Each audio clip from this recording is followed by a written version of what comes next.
Israel ও লেবাননের সংঘাত নিরসনের সপ্তমবারের মতো বৈঠক করেছেন দেশ দুটির প্রতিনিধিরা। বৃহস্পতিবার ইতালির রোমে আমেরিকার মধ্যস্থতায় এই বৈঠক অনুষ্ঠিত হয়। এ সময় দুই পক্ষের মধ্যে সামরিক ও বন্দি বিনিময় নিয়ে আলোচনা হয়। এদিকে বুধবার হিজবুলের সাথে সংঘর্ষে লেবাননের দক্ষিণাঞ্চলের দুই ইসরায়েলি সেনা নিহত হয়।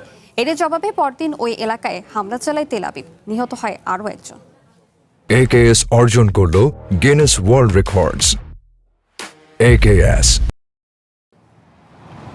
আমেরিকার মধ্যস্থতায় বৃহস্পতিবার ইতালির রোমে লেবানন ও ইসরায়েলের মধ্যে সপ্তমবারের মতো বৈঠক অনুষ্ঠিত হয়েছে। সামরিক ও রাজনৈতিক বিষয়ের পাশাপাশি বন্দি বিনিময় নিয়েও আলোচনা হয়েছে বৈঠকে।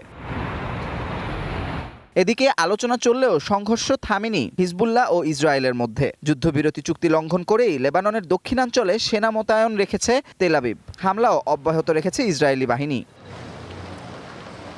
ইসরায়েল ও হিজবুল্লাহর পাল্টাপাল্টি হামলায় নিহত হয়েছেন দুই ইসরায়েলি সেনা। এর জবাবে লেবাননের দক্ষিণাঞ্চলে হামলার তীব্রতা বাড়িয়েছে তেল আবিব। এতে সেখানে নিহত হয়েছেন এক লেবানিজ। ওই এলাকার আরেকটি গ্রাম থেকে বাসিন্দাদের সরে যাওয়ার নির্দেশ দিয়েছে ইসরায়েল। টায়ার এলাকার ওই গ্রামে প্রায় ১৫০০ মানুষের বসবাস। এর আগেও এই এলাকার বহু লোককে বাস্তুহারা করেছে তেল আবিবের সেনারা। বাস্তুহারা এসব মানুষদের নিয়ে এবার উদ্বেগ প্রকাশ করেছে জাতিসংঘ।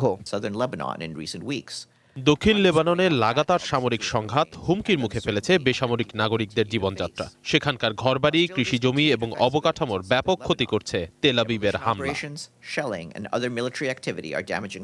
জাতিসংঘের মুখপাত্র ফারহান হকের মতে, যুদ্ধবিধ্বস্ত এলাকাগুলোতে ফিরছেন লেবাননবাসী, তবে তাদের বাসস্থান সহ অন্যান্য সেবার যথেষ্ট অভাব রয়েছে। অনেক নিচে নেমে গেছে সেখানকার জীবনযাত্রার মান।